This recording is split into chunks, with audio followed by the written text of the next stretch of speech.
Movie starting లో ఒక forest మధ్యలో ఒక పర్సన్ కనిపిస్తాడు. బ్లడ్ అనేది తీవ్రంగా కారుతోంది. గాయాలతో బాధపడుతూ ప్రాణాలు కాపాడుకోవడానికి నేలపై ప్రాకుతూ ఉంటాడు. కానీ బ్లీడింగ్ అనేది ఎక్కువ అవడం వల్ల తన స్పృహ కోల్పోతాడు. ఈ సీన్ మనల్ని ఆలోచనలో పడేస్తుంది. అసలు ఎవరి వ్యక్తి, ఇక్కడ ఏం జరిగింది, దీన్ని తెలుసుకోవాలంటే స్టోరీలో కొంచెం వెనక్కి వెళ్ళాలి. ఇక్కడ కైల్ అనే పర్సన్ కనిపిస్తాడు. ఫారెస్ట్ లో బైక్ పై ఒక చిన్న క్యాబిన్ కి రీచ్ అవుతాడు. కైల్ అక్కడికి ఎందుకు వచ్చాడంటే తన చైల్డ్హుడ్ ఫ్రెండ్ అయిన సోఫీని కలవడానికి వచ్చుంటాడు. క్యాబిన్ లో ఇప్పటికే సోఫీ, ఆమె బాయ్ ఫ్రెండ్ నాలన్ ఉన్నారు. సోఫీ నాలన్ ఒక కపుల్. సోఫీ కైల్ ని చూడగానే, ఏంటి కైల్, నీ గర్ల్ ఫ్రెండ్ క్యారీ ఎక్కడుందని అడుగుతుంది. కైల్ చిన్నగా నవ్వి ఆమె రాలేకపోయిందని ఆన్సర్ ఇస్తాడు. ఇక్కడ వాళ్ళ మాటల నుంచి మనకు కొన్ని విషయాలు తెలుస్తాయి. ఈ క్యాబిన్ సోఫీ వాళ్ళ తాతగారిది. వీళ్ళంతా కలిసి కొన్ని రోజులు ఇక్కడ టైం స్పెండ్ చేయడానికి ప్లాన్ చేశారు. ఎందుకంటే నాలన్ ఒక రైటర్. అతను ప్రాచీన కాలంలో మనుషులు అసలు వెయిట్ అనేది ఎలా చేసేవారనే విషయంపై ఒక ఆర్టికల్ రాస్తున్నాడు. దీన్ని రాయడానికి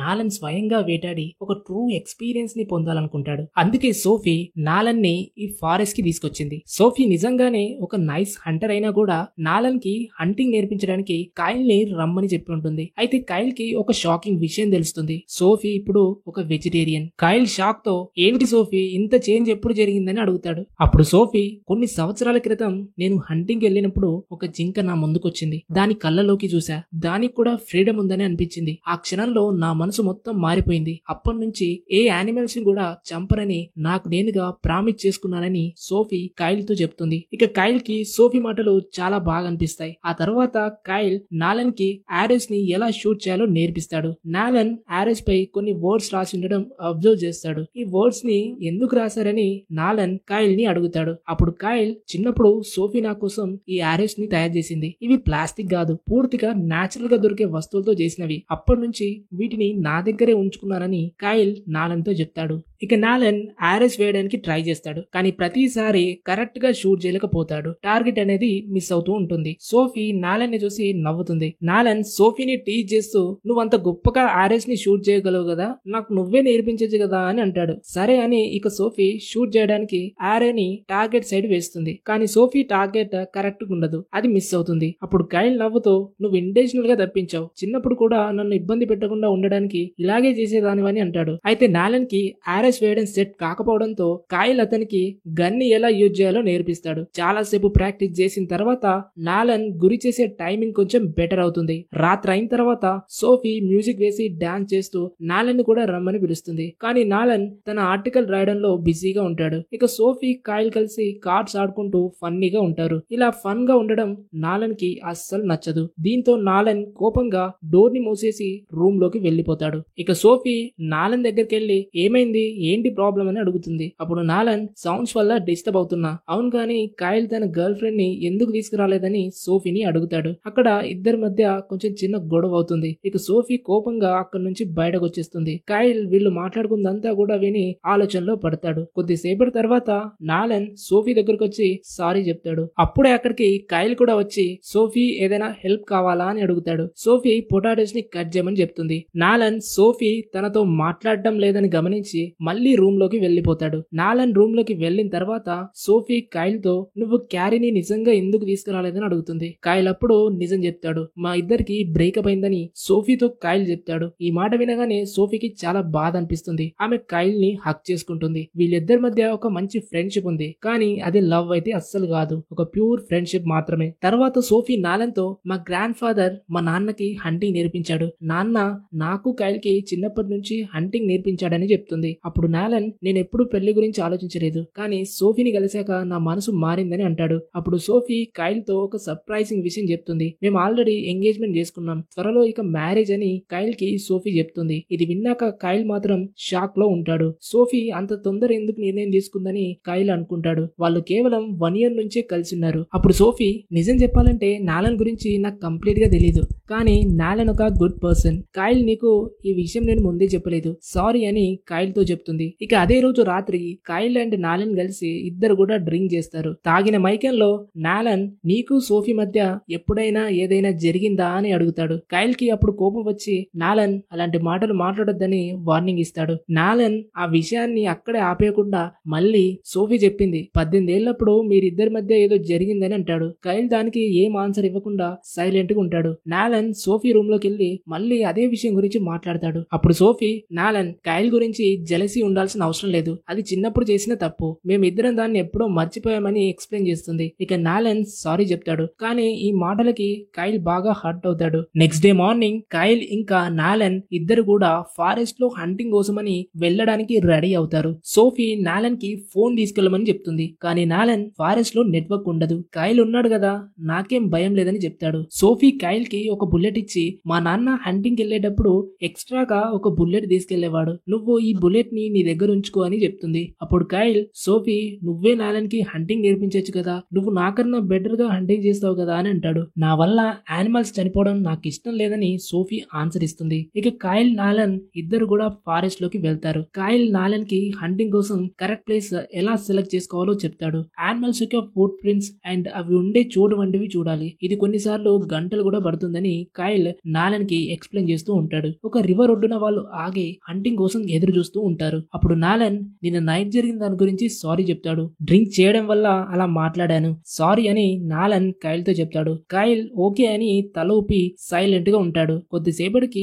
వాళ్ళకి ఒక జింక కనిపిస్తుంది. కైల్ ఆ జింకను హంట్ చేద్దామని బాణం గురిపెట్టబోతాడు. కానీ నాలన్ నేను ట్రై చేస్తానని అంటాడు. నాలన్ గన్ని తీసుకుని టార్గెట్ సైడ్ బాణం గురిపెడతాడు. కానీ జింకను చంపలేకపోతాడు. నాలన్ కి జింకపై జాలొస్తుంది. అప్పుడు కైల్ తన బాణం తీసి ఒక్క షాట్ లో జింకను చంపేస్తాడు. వాళ్ళిద్దరూ జింక దగ్గరకు వెళ్తారు. కైల్ ఆ జింక నుండి బాణం తీస్తుంటే జింక తన చివరి శ్వాసని వదులుతుంది. నాలన్ కి ఇది చూసి చాలా బాధ అనిపిస్తుంది. అప్పుడే మరో జింక వాళ్ళకి కనిపిస్తుంది. నాలన్ ఈసారి గన్ని తీసుకొని కాల్చుతాడు. కానీ జింక గాయపడి పరిగెత్తిపోతుంది. వాళ్ళిద్దరు కూడా దాన్ని ఫాలో చేస్తారు. కానీ జింక ఉన్నట్టుండి అక్కడ కనిపించదు. మళ్ళీ ఫస్ట్ టైం వాళ్ళు చంపిన జింక దగ్గరకు వెళ్దామని డిసైడ్ అవుతారు. కానీ అక్కడికి వెళ్లి చూస్తే పెద్ద షాక్ వాళ్ళకి. అక్కడ ఒక తోడేలు ఉంటుంది. అది వాళ్ళు చంపిన జింకను తింటూ ఉంటుంది. ఆ తోడేలు కనుక వీళ్ళని చూస్తే వీళ్ళే ఆ తోడేలు యొక్క నెక్స్ట్ వేట అయ్యే ప్రమాదం ఉంది. ఇక నాలన్ భయంతో వణుకుతూ ఉంటాడు. అప్పుడు కైల్ కూల్ గా సైలెంట్ గా ఉండమని నాలన్ తో చెప్తాడు. కైల్ తన గన్ని తీయబోతాడు. కానీ అది స్టక్ అయిపోతుంది. ఇక నాలన్ తన గన్ని తీసే ప్రయత్నంలో సౌండ్ చేస్తాడు. ఆ సౌండ్ విని తోడేలు వాళ్ళిద్దరి వైపు చూస్తుంది. ఒకే ఒక్క దాడిలో ఆ తోడేలు వచ్చి నాలన్ పైకి దూకి బాగా ఇంజూర్ చేస్తుంది. నాలన్ గట్టిగా కేకలు వేస్తూ కైల్ నాకు హెల్ప్ చేయమని అరుస్తాడు. కానీ కైల్ ఏం చేయకుండా బిత్తరపోయి అలాగే ఉండిపోతాడు. కైల్ గన్ తీసి ఆ యానిమల్ పై పాయింట్అవుట్ చేస్తాడు. కానీ గన్ లో బుల్లెట్ లేదు. అతని చేతులేమో వణుకుతున్నాయి. సోఫీ ఇచ్చిన బుల్లెట్ ని తీసి గన్ లో పెట్టి కాల్స్తాడు. తోడేలు అక్కడి నుంచి పరిగెత్తిపోతుంది. కానీ నాలన్ పరిస్థితి చాలా దారుణంగా ఉంది.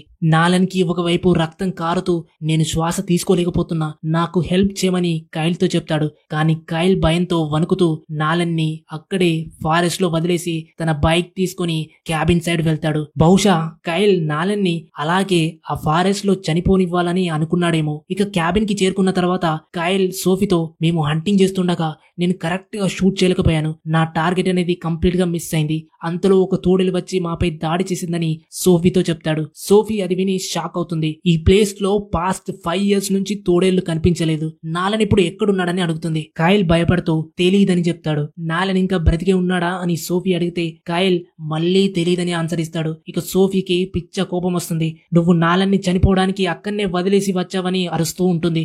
సోఫీ తన హంటింగ్ కి సంబంధించిన వస్తువుని వెంటనే తీసుకొని కైల్ నాతో రా అని చెప్తుంది. కానీ కైల్ భయంతో నేను అక్కడికి రాలేను అని అంటాడు. సోఫీ అరుస్తూ నువ్వు ఖచ్చితంగా నాతో రావాలి, మీరు ఎటువైపు వెళ్లారో నువ్వు నాకు దారి చూపించాల్సిందే అని బలవంతంగా కైల్ ని తనతో పాటు ఫారెస్ట్ లోకి తీసుకెళ్తుంది. ఇక ఇద్దరు కూడా బైక్లపై ఫారెస్ట్ లోకి వెళ్తారు. చాలాసేపు నాలన్ ని వెతుకుతూ ఉంటారు. కానీ అతను ఎక్కడా కూడా కనిపించడు. ఇదే టైంలో నాలన్ స్పృహ నుండి తిరిగొచ్చి గాయాలతో కింద పాకుతూ ముందుకు వెళ్ళడానికి ట్రై చేస్తాడు. చుట్టూ చూస్తే ఫారెస్ట్, ఎక్కడికి వెళ్లాలో తెలియక మళ్ళీ స్పృహ కోల్పోతాడు. ఇదే సీన్ మనం మూవీ స్టార్టింగ్ లో చూసాం. ఇక సోఫీ కైల్ నాలెన్ని వదిలేసినటువంటి ప్లేస్ ని రీచ్ అవుతుంది. అక్కడ కైల్ వేటాడిన జింకను చూస్తుంది. నువ్వు నాతో టార్గెట్ మిస్ అయిందని అబద్ధం చెప్పావని కైల్ ని నిలదీస్తుంది. అప్పుడు కైల్ నేను అబద్ధం చెప్పలేదని అంటాడు. అయితే మరి నాలెన్ ఎక్కడా అని సోఫీ అడిగితే నాలెన్ ని ఇక్కడే వదిలేశాను. చూడు సోఫీ, నాలెన్ నీకు కరెక్ట్ గా సెట్ అవ్వడని కైల్ సోఫీతో అంటాడు. ఇది విని సోఫీ కోపంతో కైల్ కి గట్టిగా చెంపదెబ్బ కొడుతుంది. నాలెన్ కి ఏదైనా జరిగితే నిన్ను అస్సలు వదిలిపెట్టానని వార్నింగ్ ఇస్తూ వెళ్లిపోతుంది. కైల్ తన తప్పును తెలుసుకొని బైక్ పై క్యాబిన్ కి తిరిగి వెళ్తాడు. కానీ దారిలో అతని బైక్ లో ఫ్యూయల్ అయిపోతుంది. ఫ్యూయల్ నింపుతుండగా అటువైపు నుండి గుర్రుమంటూ తోడేలు చేసే సౌండ్ వినిపిస్తుంది. కైల్ భయంతో ఫ్యూయల్ కిందకి జల్లేసి తన గన్ని తీస్తాడు. కానీ అందులో బుల్లెట్ లేదు. ఇక బుల్లెట్ లేకపోయేసరికి బాణాలు వేయడం స్టార్ట్ చేస్తాడు. కానీ అవి టార్గెట్ ను మిస్ అవుతాయి. అప్పుడు వెంటనే ఒక తోడేలు వచ్చి కైల్ పై దాడి చేస్తుంది. కైల్ సోఫీ ఇచ్చిన బుల్లెట్ తో వణుకుతున్నటువంటి చేతులతో గన్ని ఫైర్ చేస్తాడు. దీంతో తోడేలు అక్కడి నుంచి పారిపోతుంది. ఇక సోఫీ ఫారెస్ట్ లో తోడేలు యొక్క ఫుట్ ప్రింట్స్ ని చూసి ఇక్కడే దగ్గరలో ఒక తోడేలు ఉందని అర్థమవుతుంది. సోఫీ బైక్ పై వెళ్తూ నాలెన్ని గాయపడి ఉండగా చూస్తుంది. అప్పుడే బైక్ ని ఆపబోయి చెట్టు గుద్దుకొని కింద పడిపోతుంది. స్పృహలోకి వచ్చిన సోఫీ నాలెన్ దగ్గరకు వెళ్తూ ఉంటుంది. అప్పుడు ఒక తోడేలు ఆమె ముందుకు వస్తుంది. సోఫీ బాణంతో దాన్ని చంపేయాలనుకుంటుంది. కానీ అక్కడికి తన ముందున్న తోడేలు వచ్చి సోఫీపై దాడి చేస్తుంది. సోఫీ తన కత్తితో ఆ తోడేలను చంపేస్తుంది. కానీ ఆ ఫైటింగ్ లో సోఫీ చెయ్యి విరిగిపోతుంది. ఇక్కడితో ఇదంతా ఆగలేదు. చనిపోయిన ఆ తోడేలు నుండి కత్తిని తీసుకుని ముందుకు వెళ్తుంటే ఇప్పుడు దూరంగా ఇంకొక తోడేలు సోఫీపై అటాక్ చేయాలని చూస్తోంది. విరిగిన చేతితో బాణం వేయడం కష్టం కాబట్టి చేతిని సెట్ చేసుకుంటూ చాలా నొప్పిని భరిస్తుంది. ఇక ముందున్న తోడేలు సోఫీ వేసిన కేకలకి పరిగెత్తుకుంటూ వచ్చి సోఫీపై అటాక్ చేసే లోపు సోఫీ తన కత్తితో దాన్ని చంపేస్తుంది. చివరగా సోఫీ నాలెన్ దగ్గరకు రీచ్ అవుతుంది. నాలెన్ ఇంకా బ్రతికే ఉంటాడు. సోఫీ నాలెన్ ని లేపి ముందుకు నడుస్తూ వెళ్తుంది. దారిలో ఒక చెట్టు కింద కైల్ కనిపిస్తాడు. సోఫీ అతని దగ్గరికి వెళ్లి చూస్తే కైల్ ఆల్రెడీ చనిపోయి ఉంటాడు. అతని బాడీని చీమలు తినేస్తున్నాయి. సోఫీ కన్నీళ్లతో కుప్పకూలిపోతుంది. నాలెన్ తో సోఫీ మనం తిరిగి వచ్చి అతని బాడీని తీసుకెళ్దామని చెప్తుంది. వాళ్ళు కైల్ బైక్ దగ్గరికి వెళ్లి ఫ్యూల్ ని నింపి నాలెన్ ని తీసుకుని ఫారెస్ట్ నుంచి వెళ్లిపోతారు. ఇక్కడతో స్టోరీ ఎండ్ అవుతుంది. ఈ స్టోరీలో ఫ్రెండ్షిప్, లవ్, భయం అండ్ ఇంకా సాక్రిఫైస్ తో పాటు మనం చేసేటువంటి చిన్న మిస్టేక్స్ అన్ని కూడా కలిసి ఉన్నాయి. అయితే ఎవరు తవ్విన గోతిలో వారే పడతారు అన్నట్టుగా కైల్ చేసినటువంటి పెద్ద తప్పుకి చివరికి తానే బలైపోయాడు. ఈ వీడియో నచ్చితే లైక్ చేయండి, షేర్ చేయండి. మీరు కనుక ఛానల్ ని ఫస్ట్ టైం విజిట్ చేస్తే ప్లీజ్ సబ్స్క్రైబ్ చేసుకోండి. మరో వీడియోలో కలుద్దాం. అంతవరకు బాయ్.